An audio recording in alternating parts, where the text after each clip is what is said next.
September বিকাল অনুমান 4 ঘটিকার সময় রিক্সা চালক জহুরুল ইসলাম রিক্সাটি তার গোমস্তাপাড়া বাড়ির সামনে রেখে সে বাসায় যায়। বাসায় যাওয়ার পরে সে বিকাল অনুমান 5:30টার দিকে বাসা থেকে বের হয়ে থাকে, তার অটো রিক্সাটি নেই। অতঃপর সে থানায় আসে, থানায় এসে একটি অভিযোগ করেন। অভিযোগের প্রেক্ষিতে আমরা কোতোয়ালি থানায় একটি চুরি মামলা রুজু করি।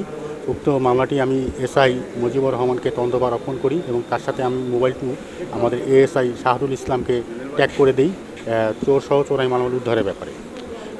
অতঃপর এসআই মুজিবুর রহমান শাহরুল এলাকায় বিভিন্ন সিসি ফুটেজ সংগ্রহ করেন এবং স্থানীয় লোকজনের তৎপরতায় রাকিবুল ইসলাম ও মজনু নামে দুজন চোরকে ধরতে সক্ষম হয় এবং তাদেরকে জিজ্ঞাসাবাদ করলে তারা জানায় যে অটো রিক্সাটি তারা গঙ্গাচড়া এলাকায় আমিন নামক এক ব্যক্তির নিকট বিক্রি করেছেন।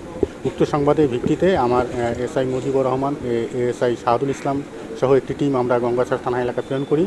গঙ্গাচড়া থানা এলাকার পুলিশের সহায়তায় আমিনের সহযোগী বাবুলকে গ্রেপ্তার করি এবং বাবুলের স্বীকারোক্তি মূলে সোহেল রানা এবং দুলাল হোসেনের দোকান হতে আমরা অটো রিক্সাটির বিভিন্ন অংশ এবং 4টি ব্যাটারি এবং একটি চোরাই অটো আমরা উদ্ধার করতে সক্ষম হই। আসামিদের আমরা মোট এই ঘটনা সংক্রান্ত 2 জন চোরসহ মোট 5 জনকে গ্রেপ্তার করি।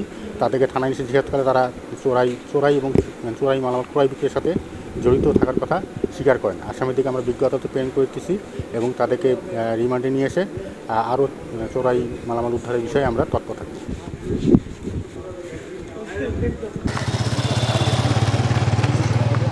নাইম তো আরো না নাইম বড় ভাই কিছু করা